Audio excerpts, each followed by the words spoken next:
Good morning students. तो चलते हैं हम अपने अगले क्लास की तरफ। आज की क्लास का हमारा टॉपिक है समविभव पृष्ठ। इंग्लिश में इसको इक्विपोटेंशियल सरफेस कहते हैं। फिर से ये क्लास शुरू करने से पहले मैं आपको एक चीज़ बताना चाहता हूँ कि हमने गोरखपुर के अंदर होम ट्यूशन स्टार्ट किया है। ठीक है, आप इसके लिए हमारे नंबर पे कांटेक्ट कर सकते हैं या हमारे वेबसाइट पे जाके लॉगिन करके अपने सारे डिटेल्स फिल कर सकते हैं। हम आपको खुद से कॉल कर लेंगे। ठीक है, तो चलिए आगे बढ़ते हैं। आज का टॉपिक है हमारा इक्विपोटेंशियल सरफेस।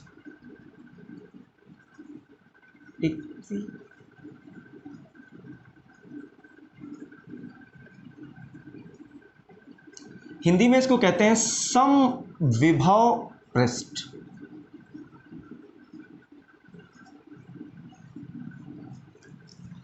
ठीक है, यहाँ पर आपसे यही कोशिश की जाती है कि जो भी चीज़ें आपको पढ़ाई जाएं वो आपको इस तरह से समझ में आ जाएं कि आपको रटने की ज़रूरत ना पड़े।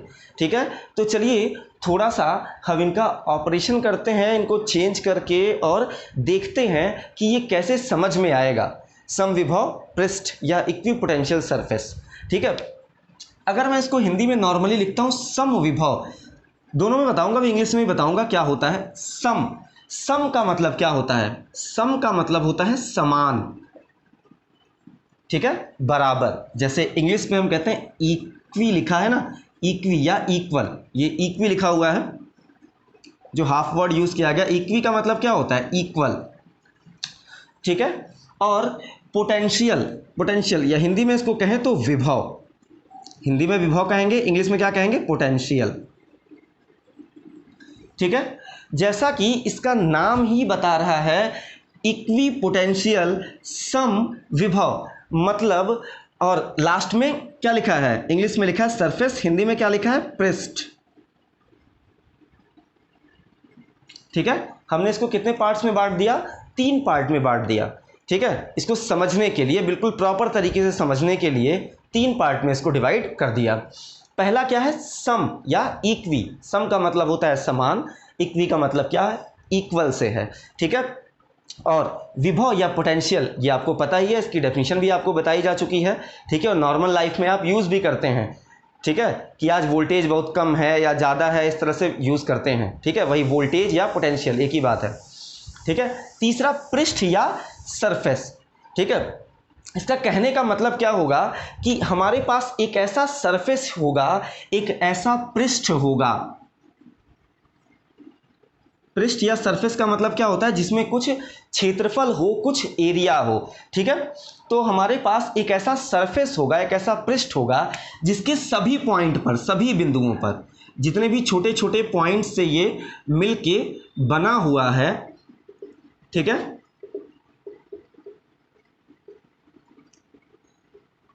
हर पॉइंट पे, हर पॉइंट पे, हर बिंदु पे जो विभव, पोटेंशियल की वैल्यू होगी वो क्या होगी?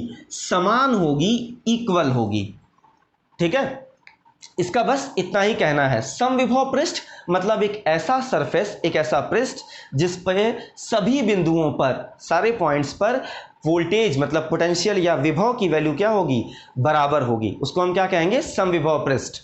ठीक है, नॉर्मली इसकी डेफिनेशन हम लिख सकते हैं, equipotential surface is said to, sorry, फिर से स्टार्ट करते हैं। A surface is said to be equipotential when the potential at its each point is equal to each other. ठीक है, मतलब हम किसी भी पृष्ठ को समविभव पृष्ठ तभी कह सकते हैं जब उसके सभी बिंदुओं पर विभव का मान समान हो। ठीक है, ये हो गई डेफिनेशन।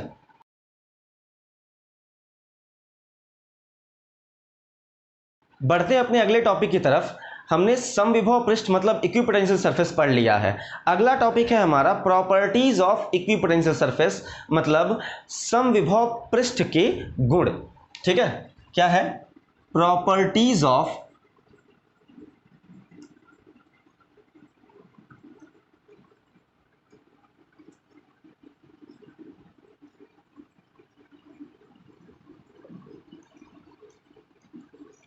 ठीक है, हिंदी में कहते हैं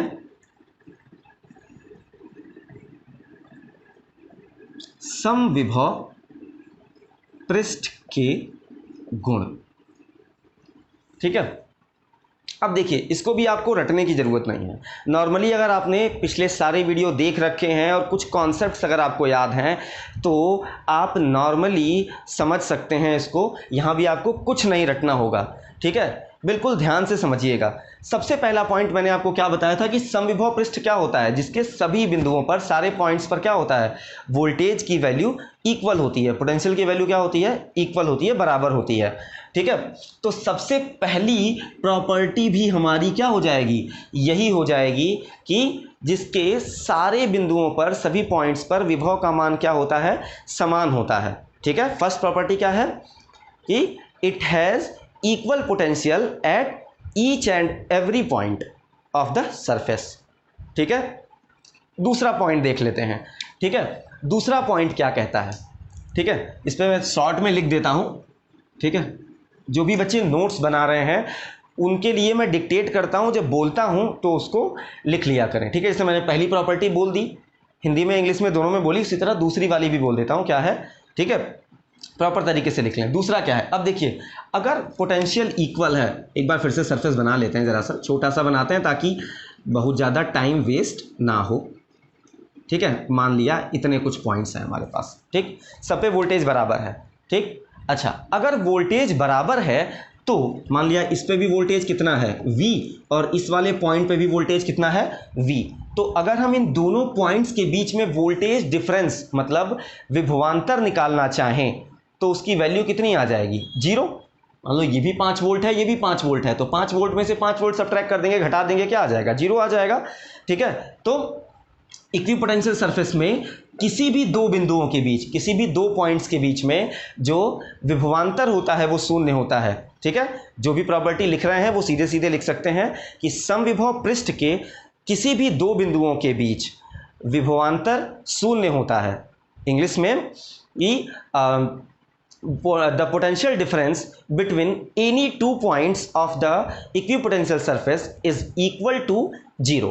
ठीक है, मतलब वोल्टेज डिफरेंस को हम dV से लिख देते हैं। dV कितना हो जाएगा, 0। शॉर्ट में लिखता जा रहा हूं ताकि आपको समझने में आसानी रहे, याद हो जाए चीजें। अच्छा, तीसरी प्रॉपर्टी क्या होगी, तीसरी प्रॉपर्टी क्या होती है, ध्यान रखिएगा। जब मैंने वोल्टेज डिफरेंस आपको पढ़ाया था तो वहां पे दोनों पॉइंट्स पे वोल्टेज की वैल्यू क्या ली थी, अलग अलग ली थी, और एक फॉर्मूला भी बताया था आपको, V2 minus V1 equal to W/Q0। जहां W क्या था, W था, जैसे मान लिया हमारे पास एक पॉइंट, ये क्या है, ये पॉइंट 1 है और ये पॉइंट 2, मतलब ये पहला बिंदु है और ये दूसरा बिंदु है। यहाँ पर हमने एक पॉइंट चार्ज बिंदु आवेश क्या रख लिया, Q0।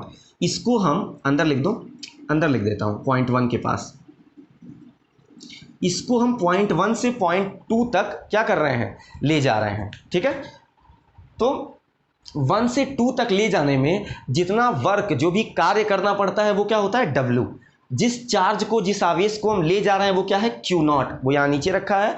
और इन दोनों के बीच में जो वोल्टेज डिफरेंस मतलब विभवांतर है वो क्या है, V2 माइनस V1 है। ठीक है, लेकिन इक्विपोटेंशियल के केस में, इक्विपोटेंशियल सरफेस मतलब समविभव पृष्ठ के केस में अगर हम देखें तो V2 माइनस V1 क्या आ जाएगा, 0 आ जाएगा,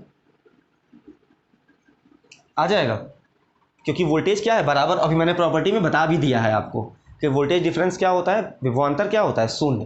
तो इनके डिफरेंस की जगह पे हम क्या रख सकते हैं, 0 रख देते हैं। अब यहाँ से देखिएगा Q0 क्या है, किसी भी ऑब्जेक्ट पर, मटेरियल पर जो आवेश है, किसी भी वस्तु के ऊपर जो आवेश, जो चार्ज है वो 0 नहीं होगा। ठीक है, क्लियर है। अगर हम इसने पहले इसको चार्ज मान रखा है, आवेश मान रखा है, तो इसकी वैल्यू कभी 0 नहीं होगी। और अगर ये 0 होती तो यहाँ क्या आता, इनफाइनाइट आता, अनंत आता। ठीक है, तो वो ये 0 नहीं हो सकता। हम यहाँ से Q0 का इधर मल्टीप्लाई कर देते हैं, तो W इक्वल टू क्या आ जाएगा, 0 इंटू Q0, या W की वैल्यू कितनी आ जाएगी, 0, क्योंकि 0 में Q0 का मल्टीप्लाई करेंगे तो क्या आ जाएगा, 0 आ जाएगा। इससे हमको तीसरी प्रॉपर्टी क्या पता चली कि किसी भी समविभव पृष्ठ पर, हिंदी मीडियम वाले बच्चे लिख लेंगे तीसरा पॉइंट, कि किसी समविभव पृष्ठ पर एक बिंदु से दूसरे बिंदु तक किसी परीक्षण आवेश को ले जाने में किया गया कार्य सदैव शून्य होता है। ठीक है, इंग्लिश में लिख सकते हैं कि on a equipotential surface to move a charge from one point to another the work done is equal to the zero, equal to zero.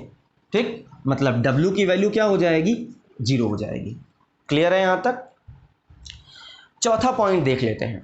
अब देखिए, चूंकि यहां पे चार्ज है, आवेश है, तो इलेक्ट्रिक फील्ड, विद्युत क्षेत्र उत्पन्न होगा। पहले चैप्टर की बात कर लेते हैं। पहले चैप्टर से हमने ये पढ़ रखा है कि अगर कहीं पर भी हमारे पास एक चार्ज है, ठीक है, आवेश है, और ये रुका हुआ है, ध्यान रखिएगा, चल नहीं रहा, मूव नहीं कर रहा कहीं भी, ठीक है, मूव करेगा तो मैग्नेटिक फील्ड भी जनरेट होगी, वो आगे के चैप्टर्स में है, मैं एक्सप्लेन करूंगा। ठीक है, ये क्या है, हमारा आवेश जो है, जो चार्ज है, वो एक जगह पर रखा हुआ है अगर, तो इसके चारों तरफ एक इलेक्ट्रिक फील्ड, एक विद्युत क्षेत्र क्या होगा, उत्पन्न होगा।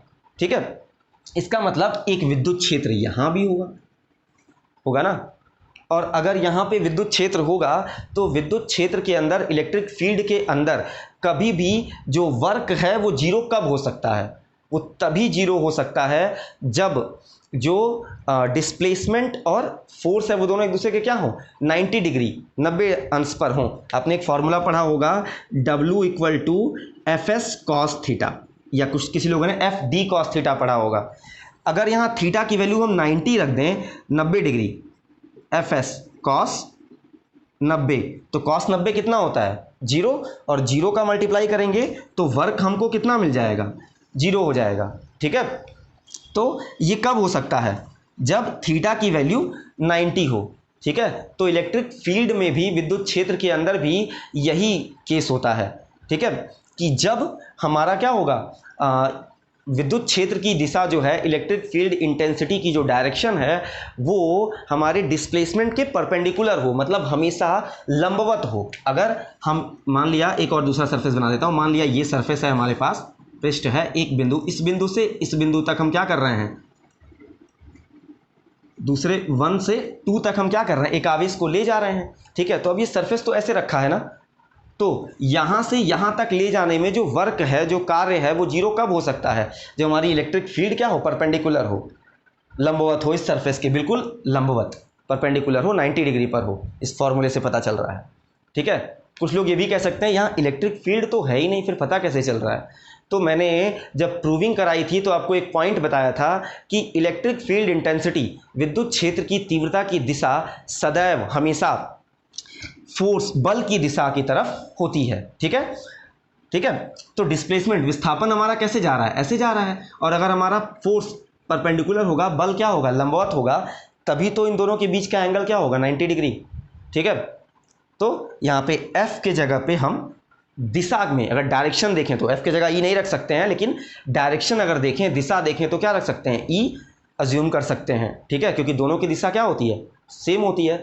तो इसका मतलब क्या होगा, जो E होगा, सॉरी, फोर्थ पॉइंट जो होगा, इलेक्ट्रिक फील्ड इंटेंसिटी की जो डायरेक्शन होगा, जो दिशा होगी, वो क्या होगी, हमेशा सरफेस के परपेंडिकुलर 90 डिग्री पर होगी, लंबवत होगी। ठीक है, तो हिंदी में आप इसको लिख सकते हैं कि समविभव पृष्ठ पे विद्युत क्षेत्र की तीव्रता की दिशा सदैव पृष्ठ के लंबवत होती है, या इंग्लिश में लिखना चाहें तो electric field intensity, sorry, the direction of the electric field intensity is always perpendicular to the equipotential surface. ठीक है, आप डायरेक्ट ये पॉइंट लिख सकते हैं। ठीक है, तो ये 4 पॉइंट्स हमारे हो गए। अब मैं एग्जाम्पल बता देता हूं इसके समविभव पृष्ठ के। ठीक है, मतलब इक्विपोटेंशियल सरफेस के एक एग्जाम्पल बता देते हैं। एक प्रॉपर्टी और है, सॉरी, एक छूट गई, एक प्रॉपर्टी और है, वो भी कर लेते हैं।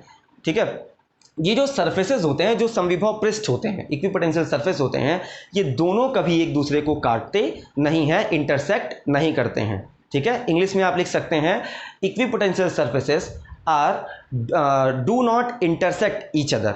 ठीक है, मतलब कोई भी दो समविभव पृष्ठ एक दूसरे को कभी काटते नहीं हैं। ठीक है, ऐसे एक ये समविभव पृष्ठ, एक ये समविभव पृष्ठ, इक्विपोटेंशियल सरफेस, दोनों एक दूसरे को कभी कट नहीं करेंगे, इंटरसेक्ट नहीं करेंगे। ठीक है, तो ये हमारी क्या हो गई, 5वीं प्रॉपर्टी। अब मैं आपको एग्जाम्पल बता देता हूं और कंप्लीट करता हूं। ठीक है, तो इसका एग्जाम्पल जैसे मान लिया ये हमारा क्या है, कंडक्टर है, एक तार है, वायर है, ठीक है। तो उसका ये वाला सिरा जब आप देखेंगे ना, ये एंड, तो ये क्या होगा हमारा, हमेशा सर्कुलर होता है, ठीक है, ऐसे गोलाकार होता है, ठीक। ये जो सरफेस होता है वो हमेशा क्या होता है, इक्विपोटेंशियल सरफेस होता है, समविभव पृष्ठ होता है, क्योंकि ये जो सरफेस होता है वो डायरेक्ट सप्लाई में लगाया जाता है। तो यहाँ पे जो पोटेंशियल होता है वो हमेशा क्या होता है, इक्वल, ठीक है। ध्यान रखिएगा, जैसे मान लिया हमने यहाँ पर एक वायर बनाया ऐसे, और इसको क्या किया, सप्लाई से जोड़ दिया, बोर्ड से जोड़ दिया, ठीक है।